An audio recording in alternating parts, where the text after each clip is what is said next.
G'day, wherever you are in the world of the interweb. You are here on Mastering Music, Mastering Life. I am Tony Jack the Bear Mance, your host, and we're coming live from, well, we're not coming live, but it's live as we do it, but not as live as you think. But we don't edit this podcast. We just let it roll quite naturally. But we're in Deluxe Mastering, Melbourne, Australia, and today, it's my great pleasure to be able to have and host my good friend Phil Demetro from Lacquer Channel in Toronto, Canada. G'day, mate. Hi, everybody. For those who don't know, Phil's an incredibly talented, well-credentialed engineer. He basically owns the Canadian music industry. Nothing gets done that, if it doesn't go through his hands, basically, radio won't touch it. No one will buy it. It's a bit like that, isn't it? Yeah, I have to basically oversee everything before anyone else can hear it. I has to go through my studio here. It's almost like the godfather of the music industry. And, definitely. Jim Valance used to be the man, and you've just kind of knocked him off his perch. I took over. Yeah. Well, it's good to be. It's good to be here. I just I spent the other day going through all your other podcasts, or a whole bunch of them anyway, and I got my work cut out for me here. If you can, what did I watched Chris Geringer. I watched our good friend King William Bowden. Yeah. Dave Collins, man, fantastic. Well, thanks. Well, thanks, mate. I want to speak to other mastering people, but also want to speak to other people in the music industry as well. So right now, it just happens to be that currently in the shoot, I've got mastering people lined up, but I will be broadening that base. When you call me to do this, and I'm like, I don't want to do a mastering podcast, because I thought, I'm so tired of the old stories, and it's, I don't need to kind of hear myself, say the same stuff over and over again. But then when I watched the other podcasts, and I realized it was more of it wasn't just about mastering, it was about sort of the life stuff and experiences, or helping younger people or more vulnerable people try to get into the industry. Then I was a little bit more excited about doing it. Oh, thanks, mate. I think that there is already it's the whole tutorial podcast around mastering, where they talk about the gear and how to get things loud and software and all that. I think that's so well catered for. I just didn't think that we needed another one. And my interests are very varied as well. And I agree. Someone the other day said to me, what's the point of doing this? He's like a marketing person. He's trying to get me to get into the nitty gritty. I said, quite frankly, mate, it's just a self-indulgent thing. I'm not, of course I would love it to reach out a lot of people and hopefully give people some good insights and some great knowledge, and hopefully entertain them a little and make them feel a bit better about their world once they realize that the people that they may be looking up to or feel they're superior see that they're no different to them, and that they can achieve really, really cool things, and they can overcome stuff in their life. But I just wanted to have, again, you're not known each other, what? Well, I met you, in the 90s sometime, was it? You came in here in, I think you were doing a world tour. Yeah. Which I think I stole your idea and did the same thing like a year later. But you came through to meet George Graves. Yeah. And I think he was on your list of guys in Canada to visit. And at the time, I was sort of the unpaid intern here, working for George. And like, who's this guy? And everyone in the facility were completely taken by your accent. So I'm like, who's the big guy in the studio there? And they're like, oh, that's Tiny. That's Tiny. And I'm like, Tiny? That guy is huge. He's not tiny at all. And they're like, no. His name is Tony, but that's just the way he pronounces his name, is Tiny. So yeah. Anyway, you got it. So anyways, and we became, I think, friends. I think we did like an arm wrestle or something like that, and then we've been good friends ever since. Yeah, man, it's been great, and we've shared a lot of stuff over the years. I mean, because you've always been, I think, one of the true students of the science art form of mastering. You're one of those guys that really goes balls deep into it, you know, when it came to technique and technicality, and you've also, Yeah. you I know, don't but know no, if I was very technical, but I think it was that British term, you know, keen as mustard. Like I really was very enthusiastic. oh no, you were, man, and you, as I said, you would get right into the minute, and you'd be studying other people, and you really wanted I to did. understand, like, you know, what does this guy do? You know, everyone's trying to work out the secret sauce, and then Because I was so late. Because I was so late to it. You know, most people were entering the business in their teens or their early 20s. And I was like, here I am 30 years old. It's like, oh, I got so much catch up to do. So I just went for, you know, like the sprint. I just arrived here and then I just went like full bore. well, that's how you have to do it, man. And I don't Lost think, time. no, you know, I don't think it's lost time. I think that's one thing that holds people back is I'm too old to start, or I can't change midstream in my career. I, I don't believe it's ever too late. If you want to do it, you just go out there and fucking do it, and don't tell yourself the Yeah. story. And again, because we all have our own self-doubt and limiting beliefs, and because of the stories we tell ourselves and our programming and whatever. And, you know, I mean, I started my business as a freelancer when I was 28.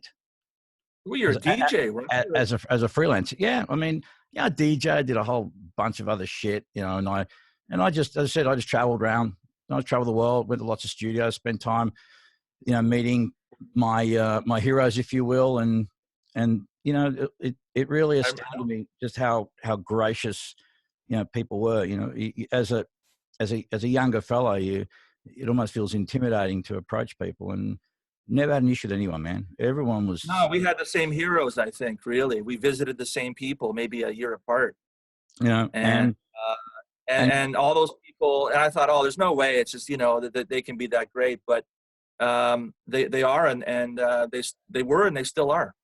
absolutely. And it's one of the big things that inspired me now at this stage of life, where I'm wanting to work with kids and use the studio as a facility to help develop talent, because you can never pay those people back for what they've done. And so it's that whole thing of just paying forward, because I truly believe that having those experiences with those kind of people, they give you that sense of validation, and the time Yeah. they gave me, and whether it was in the studio or out of the studio, and you know, ring people. I mean, you again think about how much the relationship you had, especially with someone like Tom Coyne, bless him, how much of an influence that was on you personally and professionally. Well, it was, you know, and it was sort of a roundabout way to get to know him. But again, it was a feeling of, I got to the studio business, and bear in mind, I didn't have any musical friends. I'm not a musician, and I went from one vocation to the next. It was, at the time, I thought it was, you know, a serendipity, but, you know, me and you both know there's no coincidences. Agreed. And I found myself here, and it was strange, and I was a fish out of water, and definitely not part of the club at the time. But you know, clients came in, I would do my best for them without really knowing what I was doing. And you know, a lot of people bring music in, and I'd see Tom Coyne's name on there, back when they used to have you know, credits. And I thought, well, I don't know how to do this. So I just phoned him one day, and he said, come on down. I think he was surprised by the interest, actually. Um, and then I did go down to meet him. As it turns out, his son had like broke his wrist or his ankle playing baseball or something, so he wasn't there. So his studio manager, Carol McGowan, said, "Is it okay if you talk to George Marino instead?" And of course, you know, George Marino, I knew his name from all the records I had as a kid. Before I even knew what mastering was, I knew the name. Yeah. And so George took me around to everyone, Greg Calby and Chris Geringer and Ted Jensen and everyone that was there. Sorry, pardon me. That's okay, buddy. And then we finally met up again, and Tom was great. Tom was like, sometimes appearances can be very deceiving. You know, he's sort of he was a middle-aged guy, you know, he liked sports and golf and baseball. He just looked like a real sort of, you know, a very typical family man, but he was a total troublemaker. A total troublemaker. Really funny, very understated, unbelievably competitive guy. Mm. And, you know, he would just like, the first time I met him, he just was like, well, I'm going home, which was always early. And he just said, okay, you can just work in the studio until you can't take it anymore. Just don't burn the place down. Awesome. And so many times I went down there just hanging out at Sterling in his studio, you know, mastering tracks and working on the gear and everything. And it was surreal, but I've always been treated very well down there, at least to my face anyways, treated really great. Yeah. Well, I think that's a big part of what makes those guys great. It's they work up at the upper echelon, but they don't define themselves through it. You know, they still maintain the level of just being good guys, and they're dignified. And, you know, whether you got someone like a Calby who's a more reserved guy, or Howie who's obviously just completely fucking out there in the galaxy. Just always I thought they would be very protected, you know, like I thought they would be like, you know, what do you want? Get out of here. Like, don't look at what I'm doing. And but there was nothing like that at all. It was all very sort of forthcoming. And I think it was only because of where we were at our stages. It's like probably where I'm at now. It's like, I'm not that excited to talk about mastering your gear, about what I'm doing. I mean, it takes a lot to kind of get excited about it. And when someone does, I'm like, okay, you know, this is what I do, or here's how I approach it. And I just suspect that those guys were very much at that stage of their, you know, career, where they're like, look, it's not about the gear. It's just, you know, it's the way I use it. It's the way I hear things. It's my particular aesthetic and my creative input, you know, because I kept, you know, thinking, well, isn't it great if you've got one of those and one of those? And if I only had one of those, I'd be as good as you. And they're like, no, it's not about, you know, your acquisitions. These are just tools. Yeah. I think it took a little while for me to really embrace that. And Dave Collins actually was very early in the piece, was the guy that really drilled that home. And while I was amassing gear, he wasn't saying you're an idiot for buying it, but as I was buying more things, he would just say, you know what, I actually got rid of this and I got rid of that, and all I need is this and that. And I thought, well, Dave's always, you know, generally been a kind of minimalist kind of approach to what he does, but he's right. And even though I've still got a lot of stuff here, I tend to, there's a few things I like to use, and a little bit here and a little bit there, but man, I haven't bought new gear in here for quite some time, and I don't believe I need to. If as I tell people, if I can't get a half a decent sounding master with what I got here, then I shouldn't be here. I really, really shouldn't be here. I think I've owned everything at some point in time. And you know, believe it or not, in some cases, I think I've gone back and I've rebought stuff again. Wow, that's crazy. You know, so I've owned everything. So, you know, nothing gets me out of trouble. I always say, you know, if I could have that, it would get me out of trouble, or, you know, that would definitely take me to the next level. But I've rethought all that approach. You know, I could really get by with pretty much anything. I trust myself now. Yeah, it's like knowing how to swim, you know? That comes with experience, time and experience, and confidence in yourself, where you can stand up. And I think it goes lots of stuff in life. A lot of us think, well, we're looking for external stuff to either fulfill us or make us feel a certain way, or we feel that if I have this, then I can be that. And then if I get this, then this will make me that. It's all down to this feeling. And even so, when did you start? When did you start in the business? I set up my own thing in 1991. The 80s for me was I was just, as you said, I just traveled.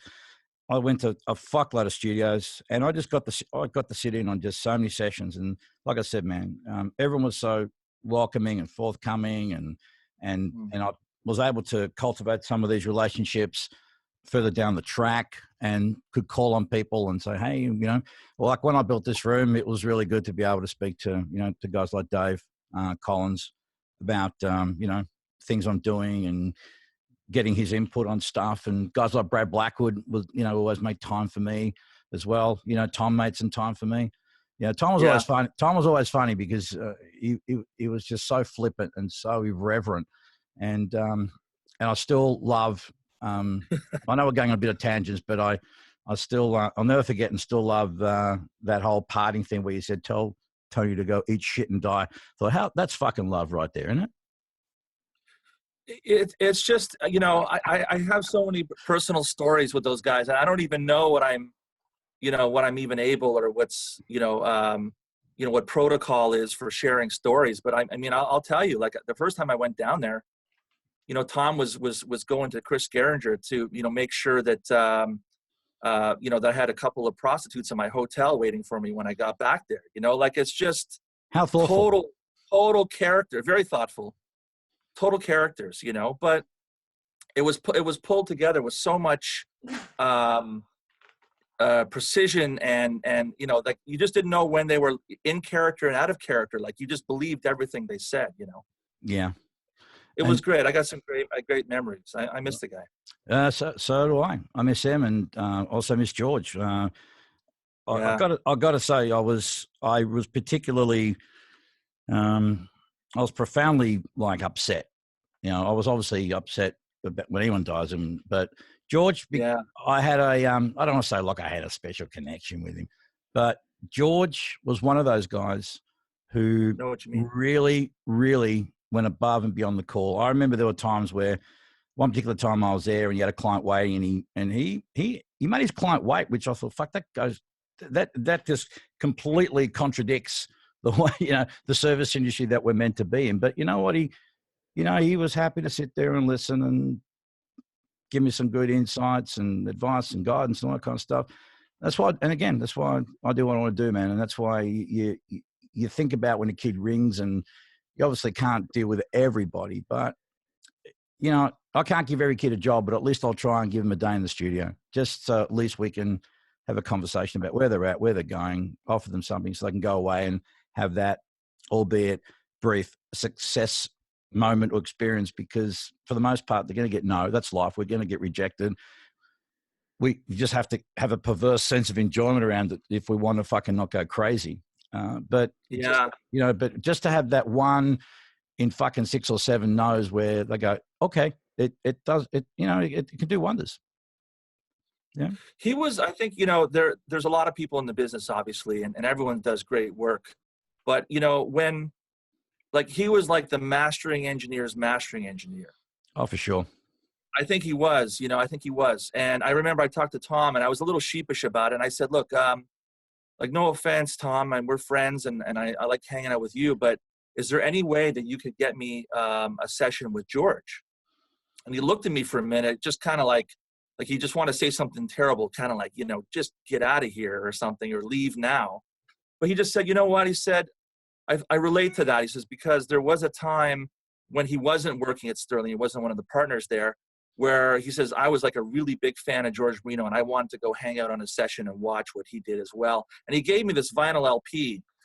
I think it's like the Crawlers or something. And he gave me this record. He says, listen to this. He says, this is what made me a fan. And, and I listened to it, and it's like the most amazing sounding record. It's probably from like the mid to late 70s. So it has that very punchy, very clean, lots of space, lots of detail, but like it's super loud, but it's still amazing sounding. And he set up the session for me, and Tom and George did it. And, of course he was like, why are you here? You don't need me to do this. But like, I learned so much, and it was such maybe a strange request, but like Chris Muth joined on the session. Like, he wanted, even though he'd worked with him for years, Chris wanted to be in attendance on that session to see how it was done. So that tells me a lot. I mean, it was surreal. Yeah. Poetry in motion, I guess you could best describe it as. If mastering was a sport, he'd be at the Olympics on the podium, spraying champagne and getting right. He'd be the like a rock star. But I think the other thing about George, and this takes nothing away from anyone else that I've known and interacted with, but he was such a fucking gentleman. And it's nobody had a bad word to say about him, because I don't think anyone could ever find justification to do so. And I think what a fucking lovely way to go through a career where not only have you been super successful in terms of the albums that you've contributed towards, and the sales it got, all that, and gold and platinum, all that. But just to be remembered as just a really genuinely fucking lovely fella who, loved what he did and was great with people.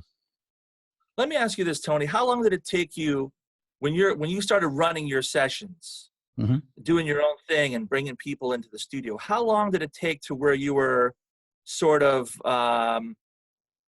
you were like fully formed as Jack the Bear, and this is your session, it was your personality, and like how long did it take to do that? Because for me, like at first I wasn't sure what to do. Like what's the dress code? Should I swear? Should I not swear? Should I be squeaky clean? Like I wasn't really sure what the protocol was because I'd had no experience, and really the only experience I had from the other studio was guys like George. I mean, they were born again, so he had a very particular aesthetic and protocol the way he used to run his sessions.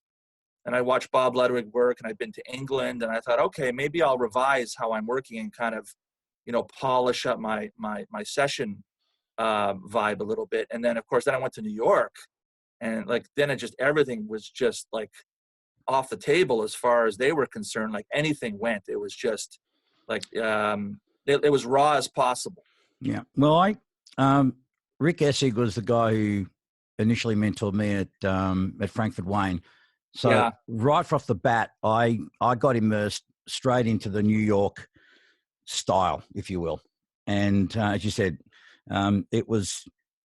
Well, let me answer the questions. How long before I got to? I reckon 10 years or so. I don't think there was a particular moment where I kind of went, boom, I've arrived. But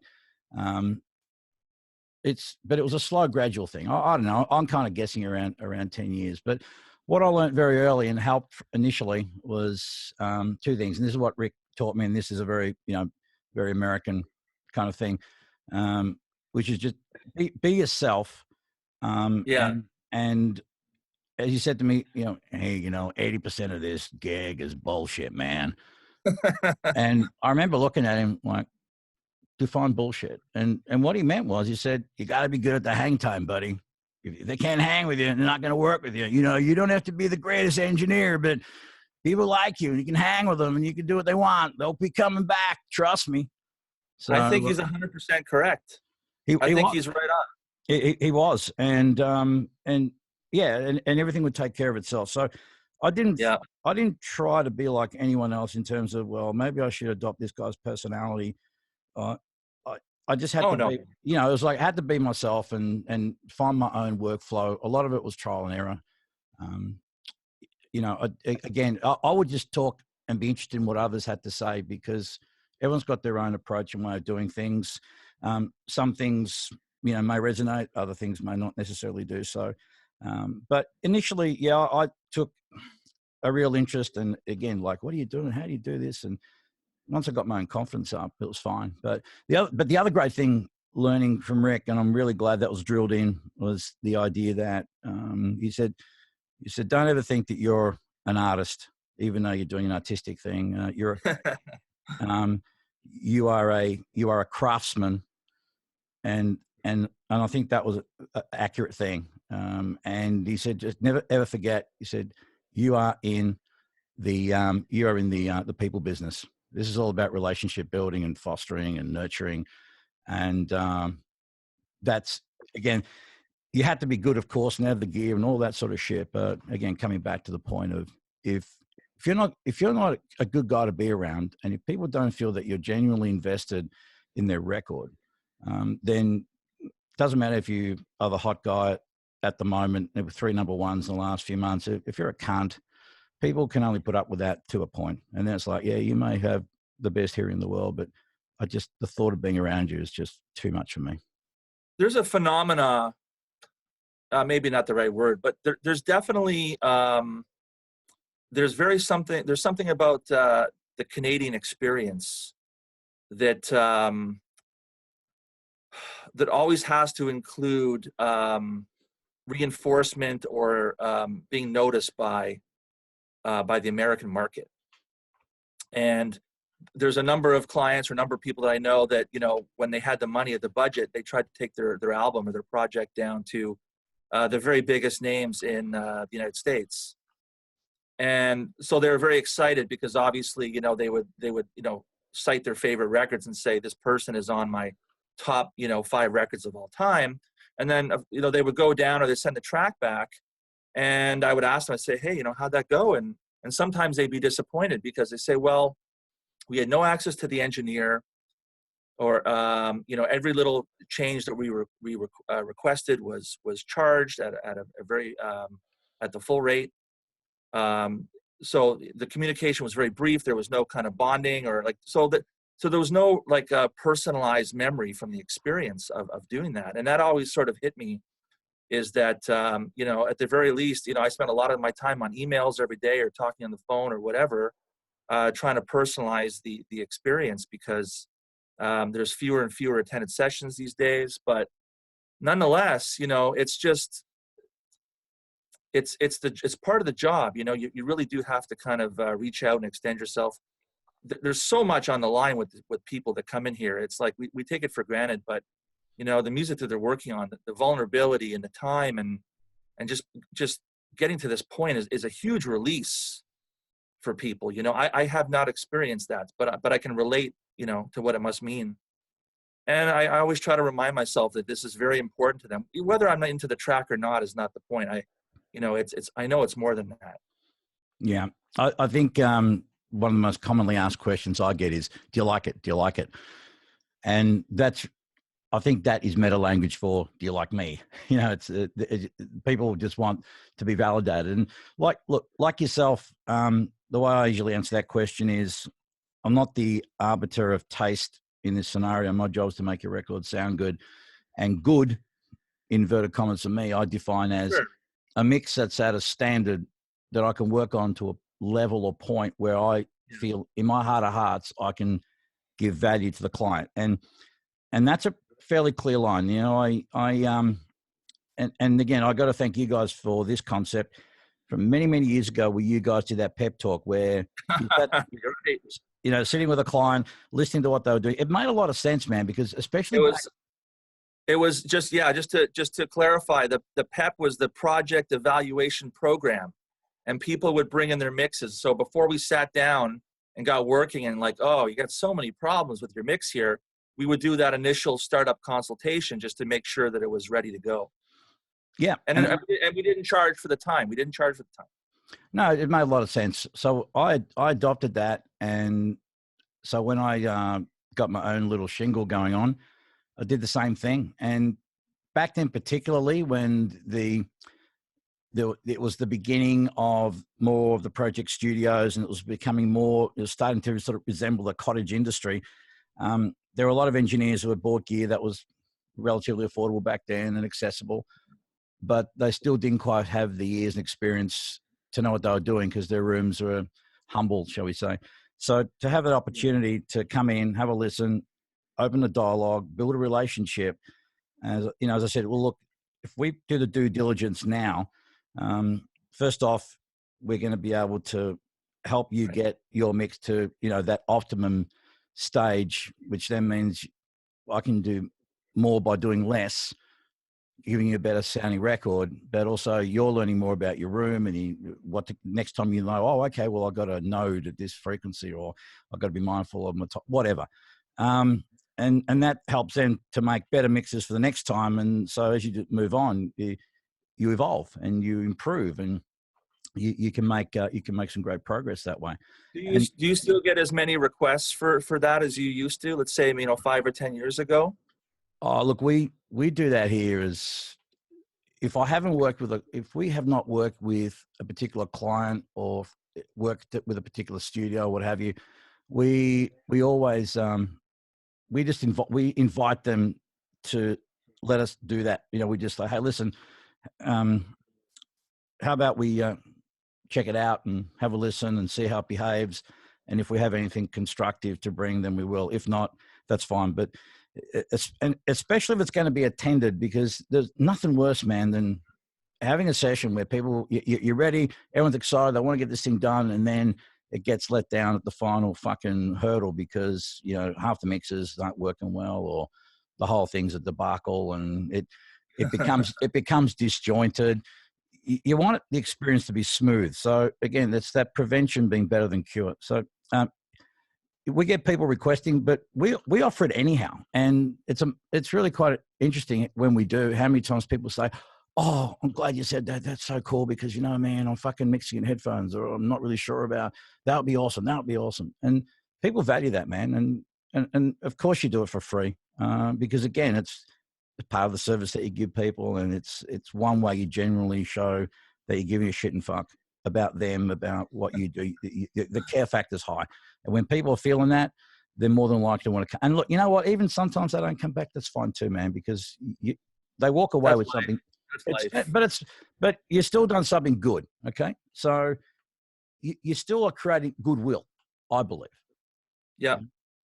So yeah, I'd always tell people, I've always been aware that if there are people that use me or not use me, as the case may be, I find that the word, I'm not being slagged on the street, so if they don't want to use me, it's fine, but I'm not being badmouthed. Yeah, well, which is great.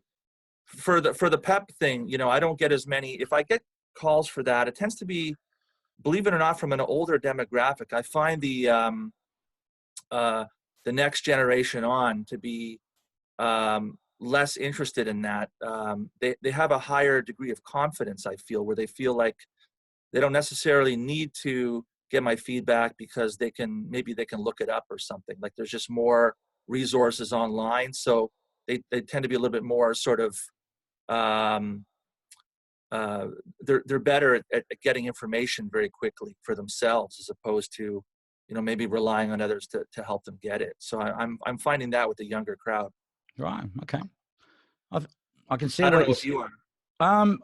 That certainly does exist, but I also find that there is something that they find reassuring when they hear it from someone who they feel like, oh yeah, again, they do that. They're resourceful. They got the internet, forums, so many sources of information, but still having someone, that third party that we provide as part of, being mastering people, and which really, while anyone can do their own record and that's fine, and there's no law against it, there's only one reason why anyone would want to get a mastering guides for that third party perspective, because you can only listen to a record for the first time once, and that's what we're trying to recreate. that's right? true. The experience for Johnny Punch Clock, what's he feeling when he shoves the play button in? Yeah. What's the vibe he's getting? And they appreciate it, man. When you're up front and you're honest with them, and they know that you're on their team, and you're not just seeing them as a means to an end. People are, overwhelming majority of people are receptive. Every now and again, you get someone who just wants to get a freebie, if you will, or whatever, and that's fine, man. That's life. You just, a few are going to slip through, and that's cool. Yeah, that doesn't happen, quite as much. But we've been doing this for like a long time, man. It's long, and like how do you keep your perspective positive? Because the minute you hear so much music over the course of the day in, day out, for decades, and then all the years and decades before you got into the business, it's like there's sort of that instantaneous, like where to go, where to put the music. It's like it fits into this box or this scheme or needs this or that. So like what do you do to sort of keep the passion going? Because it's like if you eat at a fancy restaurant once a year, it's a real treat. But if you eat at the same fancy restaurant 3 times a day, you don't appreciate it to the same degree, just because it's so pervasive. Yeah. How do you keep things interesting? Well, first off, I think every project's different. So unlike the restaurant analogy, we're not listening to the same thing or a similar thing over and over. I mean, you could say, well, rock is rock, but even within the genre of rock, there are so many different styles and bands within that space. But I still think there's something to be said about having constant breaks. I like having a little bit of space between sessions. I think that's what helps to keep it fresh. But this constant, I constantly just remind myself, man, that, even on a tough day, I have the privilege of doing a gig that is my passion and I love so much. The majority of people out there, man, are just doing work they really don't want to do. They're working for people that I don't want to fucking be around. They're sadly wasting their talent. And again, this is something that I'm passionate about, trying to help, particularly kids, is like not to feel like, oh, I'm not good enough, I'm not smart enough. You know, I'm the least technical person on the planet. If there's anyone that really shouldn't not have succeeded, it was me. yeah, you know, real serious. No, seriously, I'm not just saying that to be, you know. No, but you have to have, you know, I might disagree with you a little bit, because, you know, you have to be of a certain confidence to trust yourself with kids or a younger crowd or a vulnerable youth. You know, I mean, it's like I would never. I don't know if I could do what you're doing, just because I don't know if I'm responsible enough to trust myself to you know, to kind of guide somebody like that. Well, You can do it. Yeah, well, I guess I am. It's just sharing. But man, you know, for many years, I had imposter syndrome so fucking bad as a mastering engineer up until I get that. I get that. Up until last year, and I wrote a big blog about it, because I've gotten over that now. But again, most of my contemporaries, people that we know, went through a traditional system. You know, I just became a studio whore, never had a formal internship, never held a job, if you will. I just got to travel, meet people, immerse myself, make myself available, learn by observation. And once I realized I had a knack for it, that's where I got my confidence. But I always, man, in the back of my mind, I thought, I'm going to get found out. The walls are closing in. Someone's going to realize that, hey, I didn't work in a traditional studio setting, and therefore I'm not relevant, because that's what everyone else is doing. You're going to get outed, right? You're going to get outed. Yeah, man. And interestingly, after that blog, a lot of people hit me up, man, just saying, hey, man, thanks for writing that, because you know what? I feel the same a lot of the time. And dudes that you and I know, you know, but they said they could never, ever admit to that in the public forum. I just got to the point and said, you know what, fuck it. I think this is going to help people, because it's more widespread than we think. Well, the mentoring thing is really interesting, because with the exception of cutting lacquers, everything I did in my internship no longer exists in this industry. Yeah. So all those different formats and machines and so forth, and things I used to edit on and listen to and transfer, I mean, all that technology is completely gone. And I guess by extension, I thought the vinyl was gone too, but it ended up coming back. But everything I learned on is no longer, you know, it's not there. Yeah. That's strange. Just on this mentoring thing, you do a bit of that, don't you? I mean, you get kids in there and have work experience kids and that, don't you? You put a little time into that? I have, on and off. Nothing recently. There was a young fella that came in over the summer that was great. You know, I was just amazed. I was like, how old are you? 16, you know? And I was like, I just couldn't believe that at 16, he was, he just had it so together, very intelligent and you know, emotionally very together and just calm. And I thought, you know, this guy can do whatever he wants, you know, like he's not really going to learn anything from me other than like maybe, you know, push this button or do whatever.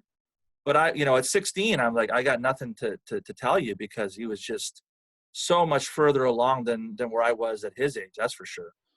Yeah. So there's definitely hope, you know. I mean, it's just this guy is obviously comes from a well-raised and comes from a good family. So by extension, I guess there are some people out there that are not as fortunate as this guy was. But I would do it again, probably.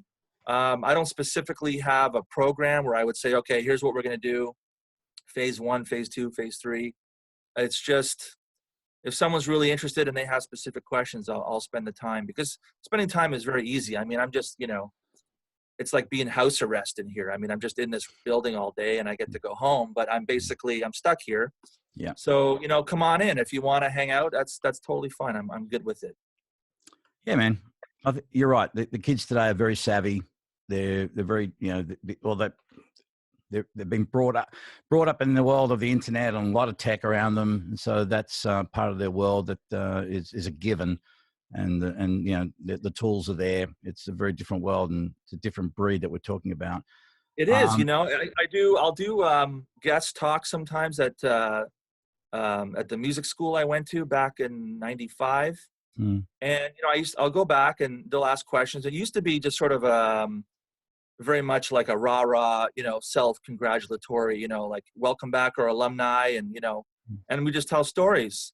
But in the last couple of years, like the questions have really turned from like, well done, good job, you're a superstar, and you're one of the, you know, the success stories of the school, moved over. The questions now kind of resemble, you know, what's the future look like? Do we need you? You know, like, do we need mastering? Can't we just do it online? Or why are you still vital? Why are you still here? So there's been a real shift, you know, which I didn't ever expect. I just figured it would just be the same thing till I retire doing this. But there's very much a shift in towards, like, you know, like maybe that we don't need this job, or we can do it with a plugin or artificial intelligence online thing. And so it's the tone and the flavor in the industry, like just the atmosphere is very different now with regards to what we do. I think one Do of you the feel best. that? No, totally. And again, I think the best thing we can do, yes, we can teach them all the tech aspects. For me, what I focus on is helping them with their mindset and the attitude around it, and to talk about that kind of stuff around, again, what that's a service and taking care of people, and getting into their own head that they're worthy of being who they want to be, not pumping up their tires and pissing in their pocket, but again, just encouraging them and inviting them to go, you know what, man, don't be intimidated by this or that. You know, my first studio was on a coffee table in a flat. You know, Right. Yeah. Yeah. that was it.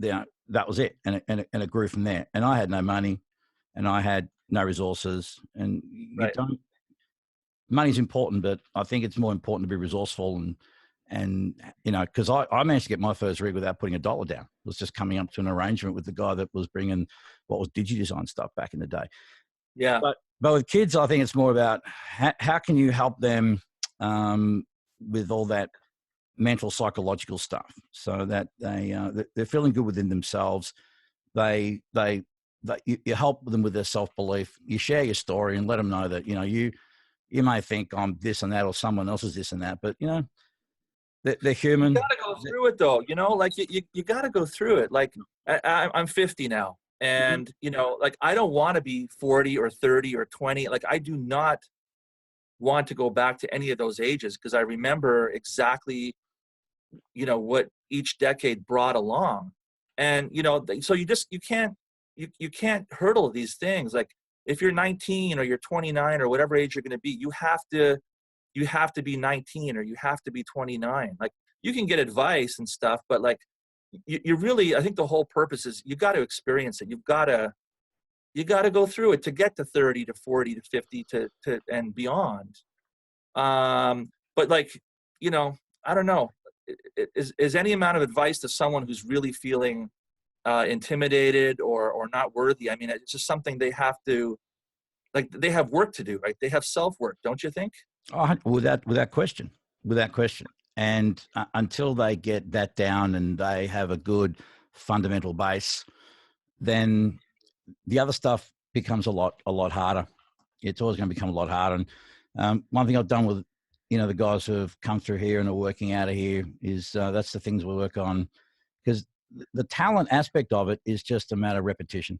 You'll get, the more you do something, the better you'll get. So that is something that will take care of itself with simple, constant application, trial and error, learning from your mistakes, but also learning that it's okay to fuck up. And does anyone hate what you do? Does anyone come in and absolutely just be like, you're fired off the job, like they can't stand it?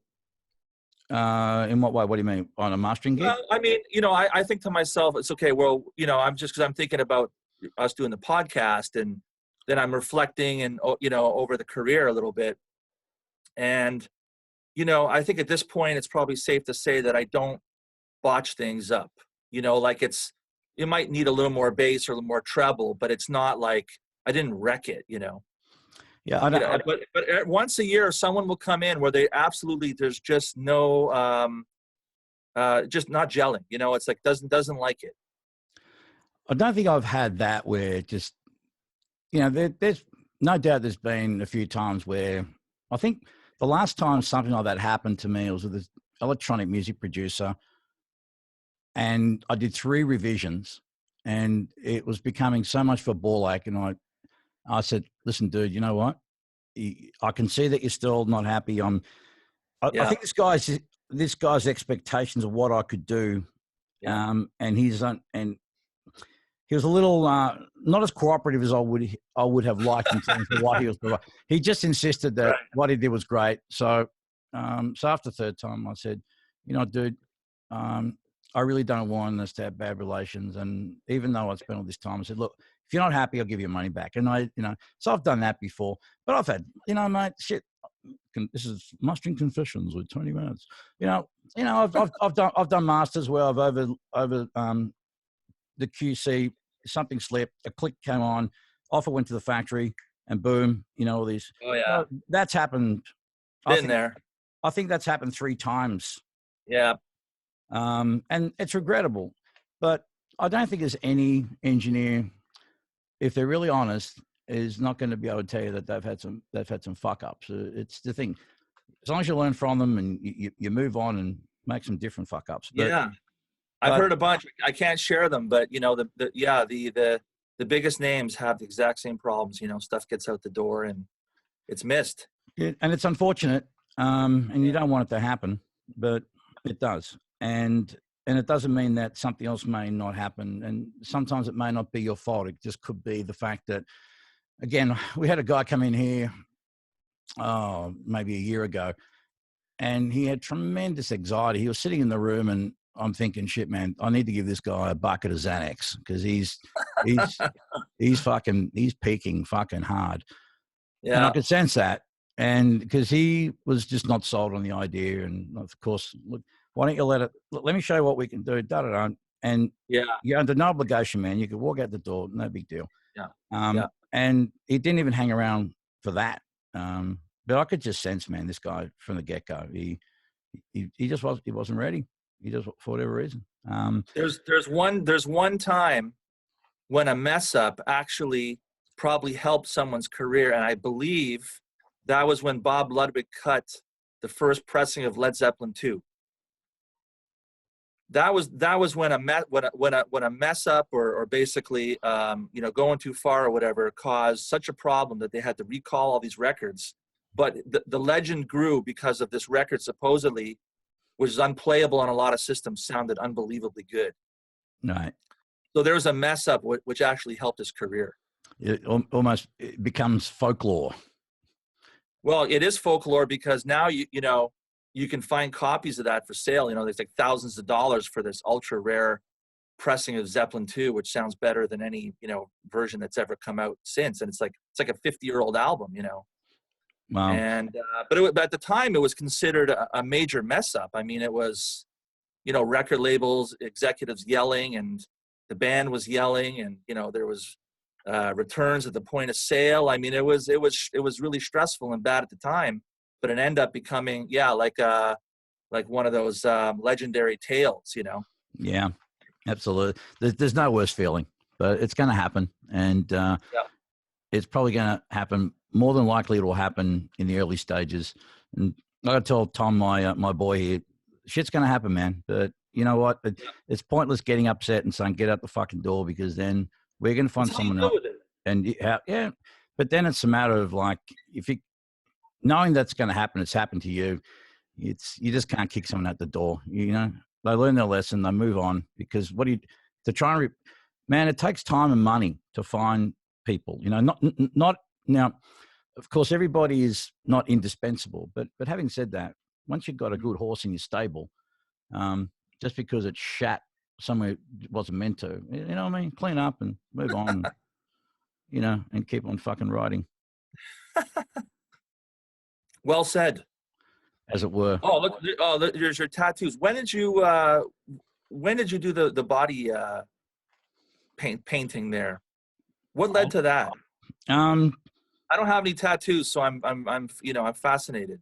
It's just like this fucking studio, an interest that got malignant and got out of control. This was, mate. This studio was part of a grand plan. This was okay. I meant this. This was not a fucking fluke. But the tattoos wasn't part of the script, man. I just wanted to get one, and then I got two, and then I thought, shit, you know what? My OCD kicked in. Well, I need to balance one out here, and well, that looks. Well, cool. I know you're not a guy who has regrets, but would you do it again? Oh fuck yeah, man! All right. I'm glad at least I got them later in life because I knew what I was getting into. A lot of kids getting their tattoos young. My kid on his 18th birthday, and even my tattooer said, "Look, man, wait till you're 25. That's where you fully grow. You don't want to be 15 and it's going to blow out." And maybe tattoos can look cool, but look, old school tattoos that are blown out, they can look kind of cool. But I'm glad I waited until I did because I was patient. I wanted to get one for a long time. It just was a matter of finding the right artist, and one day it all kind of happened. It was a band singer who happened to be a tattoo. Oh, one person did every tattoo? No, I've had maybe about 20 people do my tattoos, and I still want to get a few more, but I think I'm about 70% covered. So, I'm 55. I've got a few years ahead of me. I'm just going to pace it out. But I think it will become a bodysuit once it's finished, or at least I hope to. What do you think where does that idea or thought derive from? Like it has to come from somewhere. Rebellion. Just can't you just go like rob a liquor store or beat someone up? Well, I've done the latter, but right. But unlike tattoos, they're always around. You can always look at them. They're the one thing you can do for yourself. Right. Yeah, man. Now the other stuff, I dabbled, but nah. Were your parents alive when you did it? No, they weren't actually. No, they weren't. Would they approve? I don't. Your mother? Would your mother? I know your dad, but would your mother? What does your mother think? I think my mum would have been knowing my mum because she was such a fucking crazy, out there fucking woman. She was so fucking nuts. My mum was a paranoid schizophrenic. I didn't realize that until after she passed away. But I didn't know that. I didn't know. But it explains a lot. In answer to your question, Phil, my mother, like with anything, she would just look at it and go, "Well, if it makes you happy." Yeah. My dad would have been quite mortified and he would not have approved. Would have had. But he was in the he was in the Legion. I mean, he's a tough guy. Yeah, but tattoos and tough guys aren't mutually exclusive. So yeah, it's true. But I mean, I don't consider myself. I may look like a tough guy, but people. Oh, you're a tough guy. I think you're a tough guy. Well, thank you, but tough. There's different kind of toughness. I think people sometimes misassociate what toughness is. It's I like to think I'm mentally tough, but not tough in a thuggish kind of way. But again, I was thinking, that all your years of ground and pound, Yeah, okay, but still, man, I think it's interesting how I still get misconceived by people that don't know me. Again, because I look at me, I'm a big guy, I'm tall, and when they get to meet me, it's like, oh, okay, didn't expect you to be articulate, didn't expect you to be able to string one sentence together and not be Neanderthal like. But this Tony, you're a sweetheart. What can I say? Thanks, mate. Appreciate that. You're pretty sweet yourself. I think us blokes we need to be sweeter in this world, mate. We need to be nicer in general. Men need to fucking learn as I'm still learning that to be more vulnerable and be more open and more loving and more caring and being okay with expressing themselves in that way and wanting to help. And I'm not talking about your hippy dippy snaggy right type and nothing wrong with those sort of guys. God bless them. They're all good. But to have enough confidence in your own skin that you don't have to portray a particular, whether it's an alpha male thing or a dominant thing, or you get further in life with with honey and piss and vinegar. And I had to learn that the hard way too, man. You know, like back in the day remember back in the old days of mastering forums, I had so much anger and so much, you know, it was all about, I want to kick fucking heads in. And I remember. I was more trying to defend other people, especially the young guys online. And there were just a couple of particular engineers who, you know, long-standing feuds, and it was fun and it was great entertainment for everyone else. But after a while, I just realized, you know what, man, this is not really helping my cause.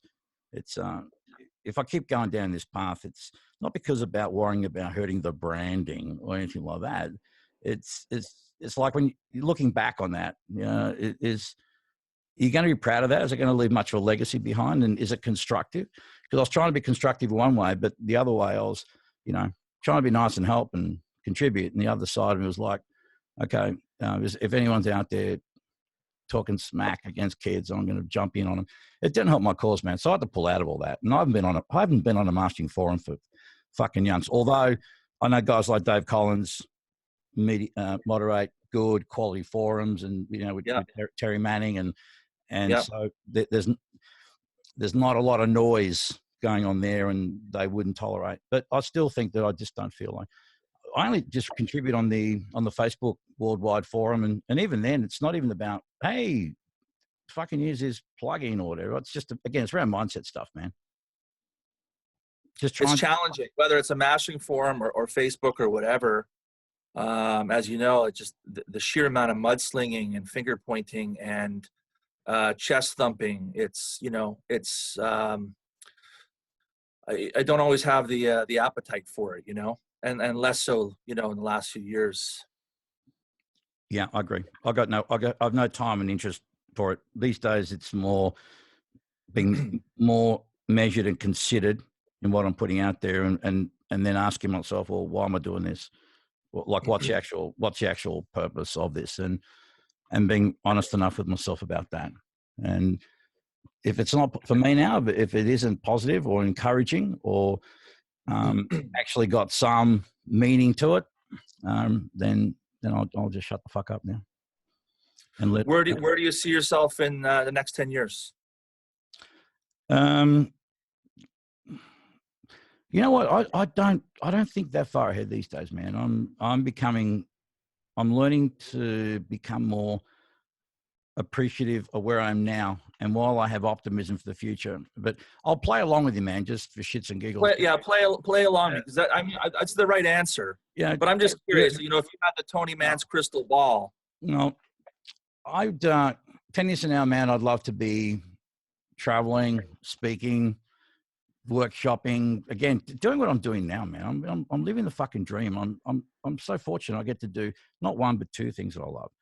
You know? Will there be mastering as we know it? I would. Well, if it still exists and the robots haven't taken over and the market feels there's still some relevance, I would still love to do it, just as a passing thing. You know, I don't feel I ever want to walk away from it, because mastering gave me everything, man. You know, me too. I could never abandon it for something else. You know, it's not like, well, I'm going to let go of the old wife because I got this hot thing over here. You know, so 10 years from now, that's what I want to be doing. What I'm doing now, but at a grander scale. You know, to be able to help as many kids as possible, to hopefully bring more people through here. You know, because man, again, you become successful by helping others become successful. And when your boys are in here, they're making bank, you're making bank too. So frankly, I would prefer to earn a little less and everyone gets to eat. You know, the studio still fucking turns over, bills get paid, you're contributing to the economy. Yeah. You know? So I just want to be doing the same thing, just more of it on a bigger scale. But we'll see where it goes, man. You know, are you going to get back into the cutting business? You're going to buy a lathe? No, I don't. I think I was approached by one of the places here that operate when they opened up. Well, the new owners, they approached me, and when I looked into it, and I just told them, well, if you want to drag me one day away from the studio, this is what it's going to cost you, because if I'm going to miss out work here, I need.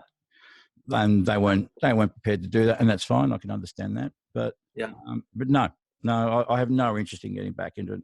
I mean, I know there are guys out there who have been buying lathes. Good on them, man. Look, if you're into that sort of thing and you can make it work and you can, great, fucking, it's for you. But I think a lot of people are buying lathes again, you know, as a loss leader, like not even as a means to necessarily make profits, but as maybe as sort of a brand builder and a long-term investment, the way you would invest in, let's say, you know, gold bullion or Bitcoin or something like that. You hold on, you buy it, you hold on to it, and then you flip it around and you sell it in 10 years, you know?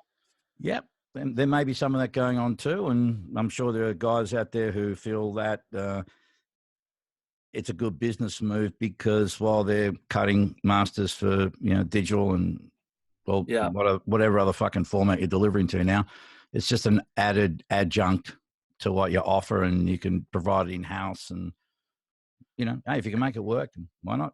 You know? I mean, Chris Athens just, you know, he held on to his lathe for a while. That, you know, he held that one a secret for a while, didn't he? And then he said, "Ta-da! Here's my Neumann and this and that." And I'm sure it's helping his business no end. And good on him. Fucking good luck to him. Yeah, I seem to recall he's had it for a while, right? I think Chris Muth helped him set it up, and they drove it down on a U-Haul or something. Is he cutting now? I believe so.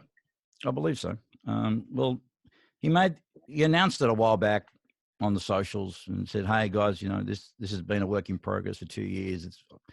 And he just kept it hush hush, and I guess it's probably smart of him to wait until it was, particularly if you're going to in that situation, because that technology is so fickle. You can't buy parts.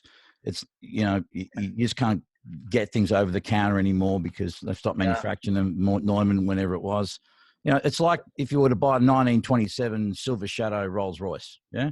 Yep.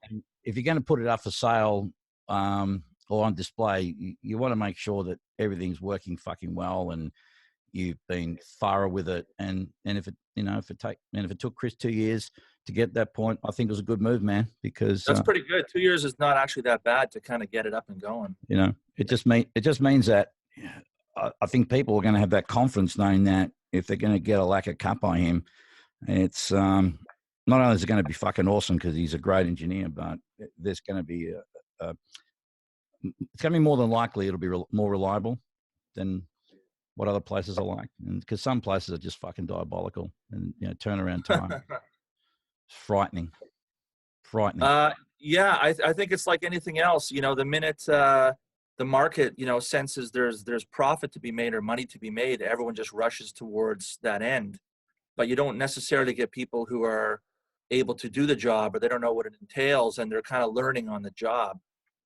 And a lot of these places, they don't make it. So, I mean, I think for a lot of people that are maybe of our generation that had cut at some point in their career, stopped cutting, and they're maybe getting back into cutting, you know, you can feel a little bit better about that just because, you know, all the bugs have been ironed out and you sort of know what you can get away with. But, you know, I'm very nervous when you hear someone sort of like, well, I found an investor, we're going to, you know, we got $500,000 and we're going to open up a lathe operation and we're going to press and we're going to plate, but they don't know anything about it. Yeah, well, a lot of people do that, but I still say, while it's important to plan and do your due diligence, it's a pants-off salute to those guys who just wing it. They just, again, they'll take a risk, they'll go on the deep end, and they will just keep fucking treading until they stop, you know, not drown, and they'll just keep their heads above water. Because let's face it, man, none of us got into this business to get rich. You know, as I said, the best way to make $1 million in the music industry is to start out with 5 million. Right? Absolutely. Yeah. You know, yeah. When I got here, I remember it was just, if I could just get a job here, you know, and then I got the job, and then it was like making coffee, answering phones. If I could just be in the studio. Like it was like these little incremental improvements or you know, greater responsibilities, you know. And you just make it, you know, like that's something that's maybe hopefully a good takeaway for a lot of the people that you're working with, the younger, the youths and the students you're working with, is that, you know, it's, you know, if whatever age they're at, that's not the end of the story. The whole tale has not been told. Like they don't really know what's going to happen in the future. Just keep you got to keep at it. You got to persist and be patient. And yeah, I would, if I was to go back to my younger self and say that I was doing this, you know, I don't really know what I would have thought about that.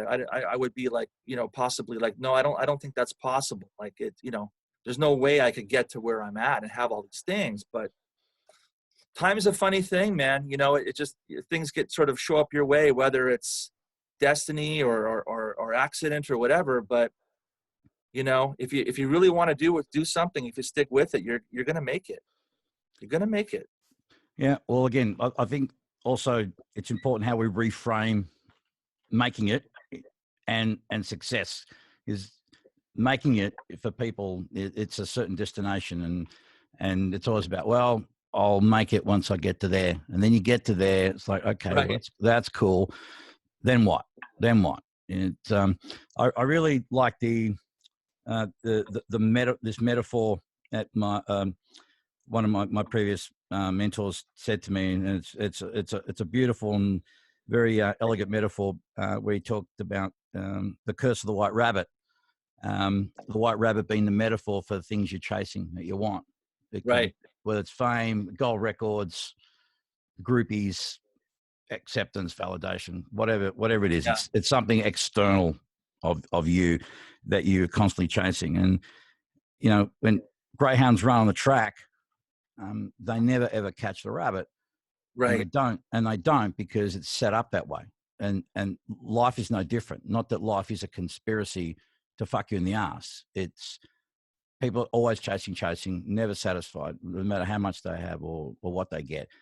But I've never known a dog to come up to me and say, fuck this running, because every fucking week I never get that fucking thing.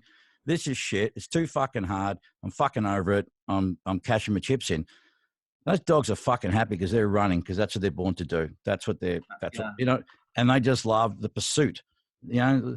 So I think you're getting like, it's like an endorphin rush, I suppose, really. I mean, it's, you know, I still, you know, the next thing that I'm excited about, the next thing and the next thing and the next thing, because I know that whatever, you know, where that takes me, I'm going to experience that feeling that I had when I was into it, you know, 1 year, 2 years, 5 years, 10 years.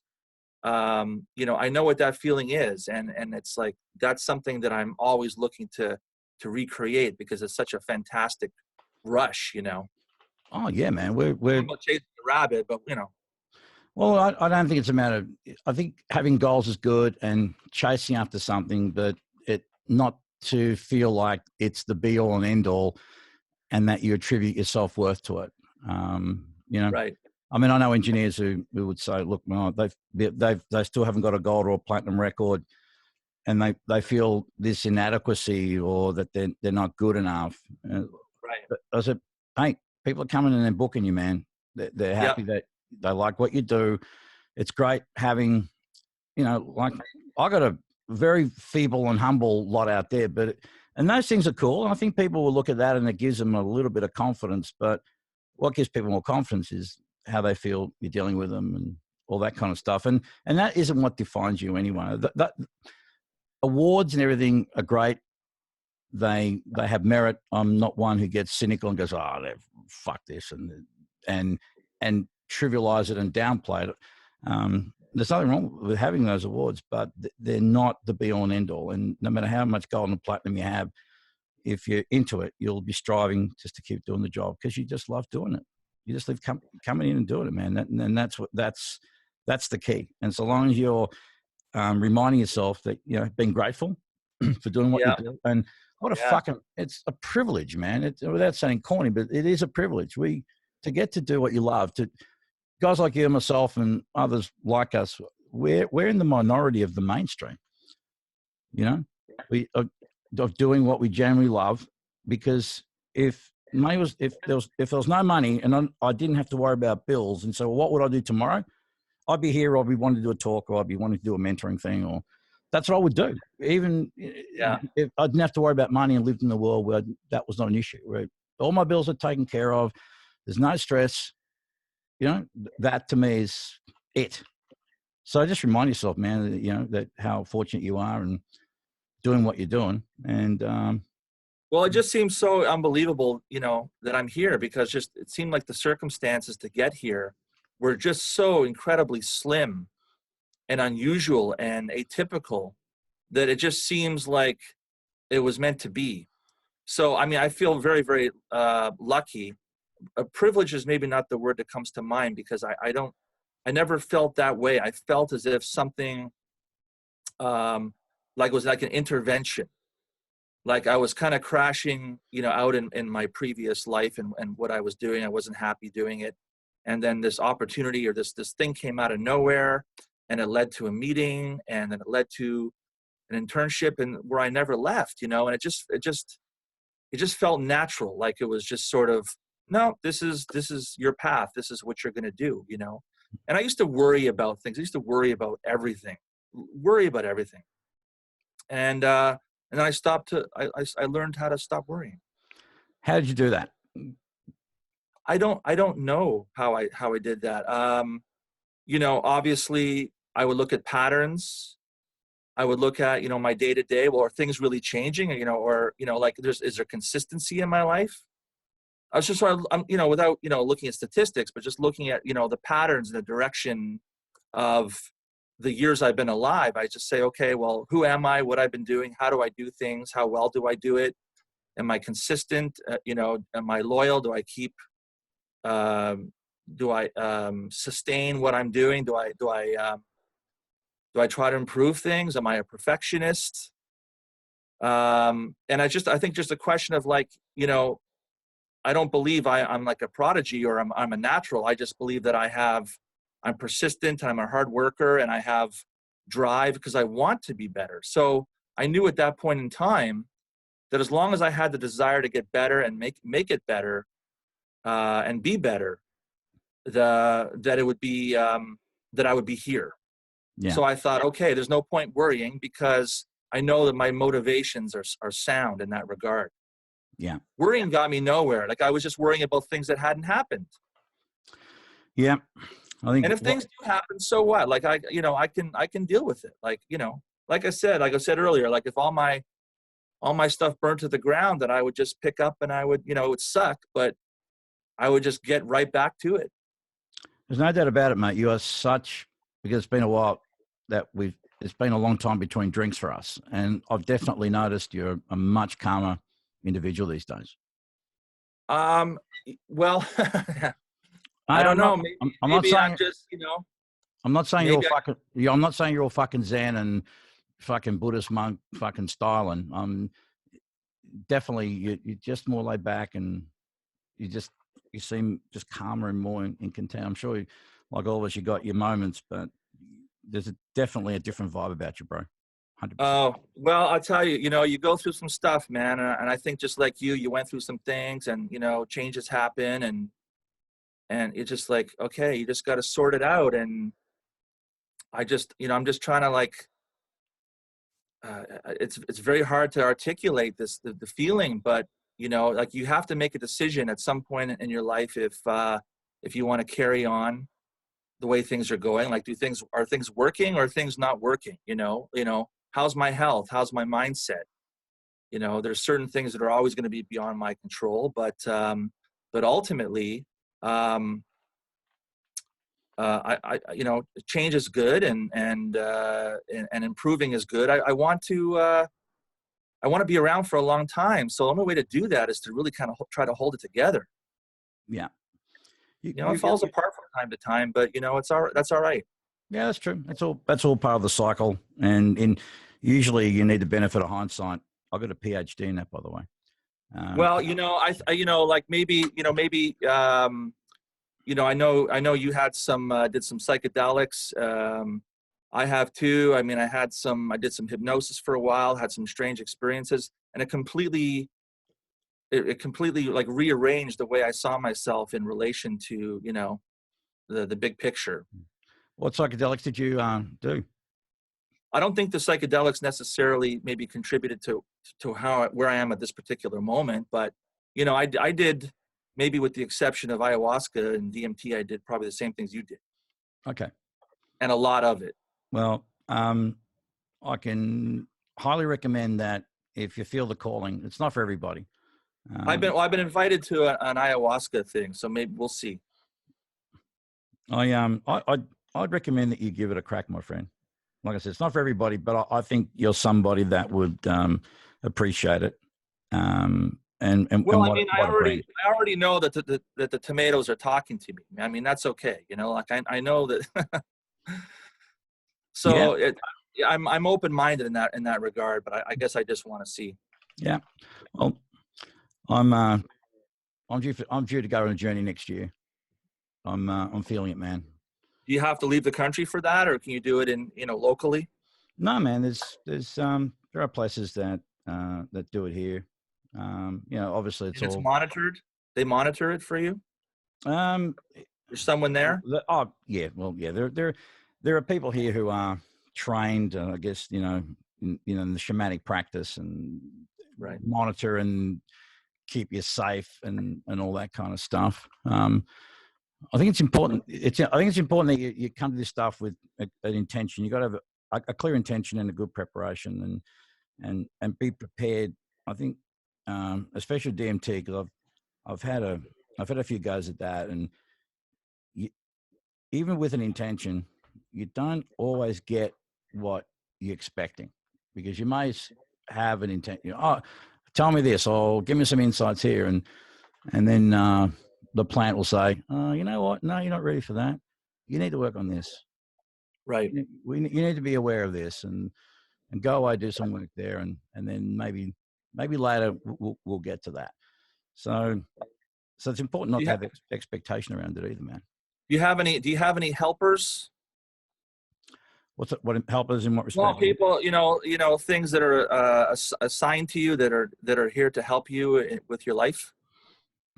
I think everyone's your helper in a weird kind of way. I mean, I know people talk about spirit guides and angels, and that's a whole other broad topic and interesting. And again, for some people, it's like, well, because we're so hardwired into and left brain thinking of, if I can't see it, if I can't measure it, if I can't taste it, feel it within my senses, then it can't exist. But to quote Dan Pena, and I really like this quote of that: the absence of evidence does not necessarily mean evidence of absence.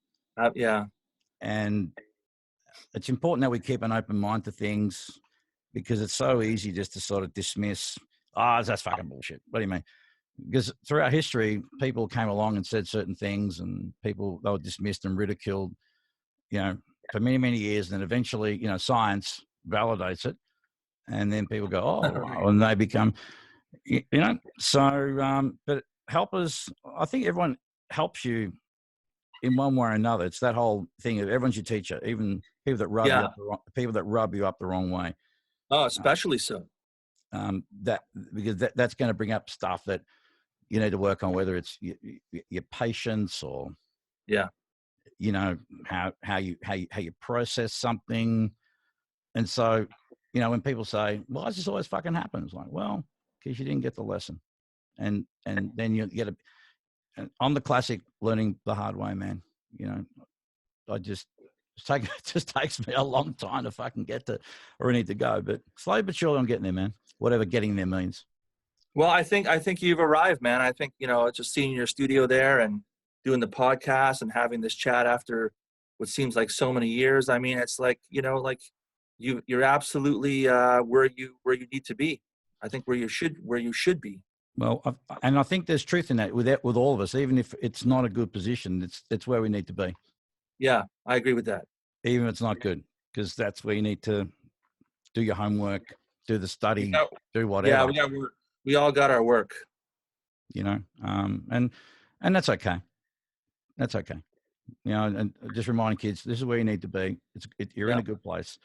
The only thing that doesn't change is that everything changes. Right. Yeah. Exactly. So listen, bro, we're going to have to clear out of here, but we need to get on this. We need to get on again, because I was hoping to get into some other stuff, but that's another conversation where we can get a little more esoteric, and maybe it'll be the least watched podcast in the history of my fucking podcast. Or it might be the most watched, because that's when we get talking about that. That's when things That's when things start to move. It gets so fucking loopy that, yeah.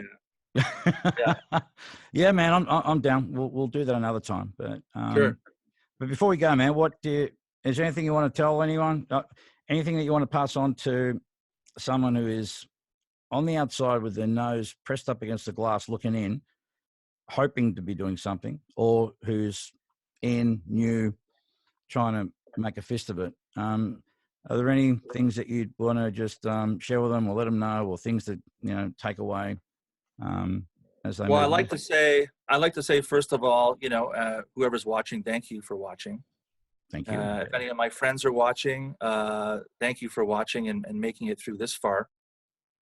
As far as anyone that's, younger or trying to make it, yeah, again, it just goes back to like what we were talking about 5 minutes ago. It's like, just don't worry. Because if you're in a state of worry or in a state of panic or anxiety, you're not really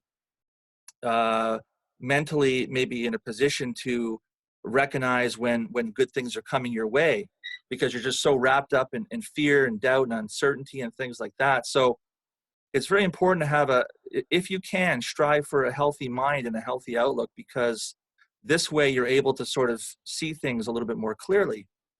And really, it's not a difficult job to do. It's not a job that has millions of people doing it, but if you really want to do it, you just have to keep doing it.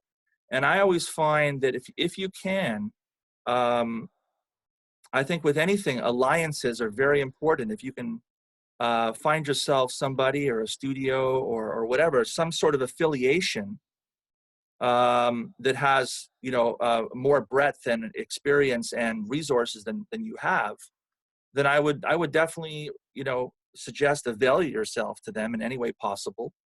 Make some sacrifices. That's okay. Nothing wrong with letting other things go in your life for a while to make room for more full scale immersion. And just take a chance. Like you're not. Nothing really bad is going to come from taking a chance. It's just pursuing something that you love or think that you love is, it's not going to hurt you. And even if it doesn't work out, it will take you inevitably to the next place where you should be, so you've got nothing to lose other than not taking the chance. That's really where the tragedy is, or the sad story is, if you don't take the chance and give it a try. You've got to try. You've got to go do it. I agree. To quote my dear old mum, it's better to say, I'm sorry I did it, than I wish I had. I think rape, murder. I think the only caveat to that was rape, murder, and incest, which I think are fair things to admit, right? Right. Anyway, buddy, listen. On that unsavory note, I think this is the perfect segue to get out of here. But I love you, man. Thank you so much for your time. It's been love you too. Love you too, man. Been so fucking awesome to reconnect. We'll talk more very soon. We'll get you back on the podcast next year, and we'll delve in a little deeper and really get people turned off. Fuck it. What the hell? I appreciate the time and the opportunity. Thanks a lot, Tony. Good on you, buddy. And when you do, George, give him my best. Say hello to Noah. Give him my best, and best of luck with everything that you guys are doing. And yeah, man, we'll talk soon. Okay, my friend. Thank you. Good on you, mate. Bye-bye. Bye-bye. And there you go. Phil Demetro. What a fucking awesome individual. And I really enjoyed that chat. So thank you very much for watching. And for those of you on iTunes listening, please subscribe on the YouTube channel. I want to send a quick shout out to the Farnham boys at the Cave Hub in Abbotsford, who are doing pre-production. They've got a fantastic facility for those of you guys who, want to get rehearsed down there. You want to do some great pre-production. A lot of top bands in this country are going there. It's great. They just got a well-greased machine doing what they're doing, and they're making great contribution to the local scene as well. All right. Thank you very much, everybody. Take care of yourselves. And as I always say, please be nice to each other. But more importantly, be nice to yourselves. I love you, fucks. Catch you later.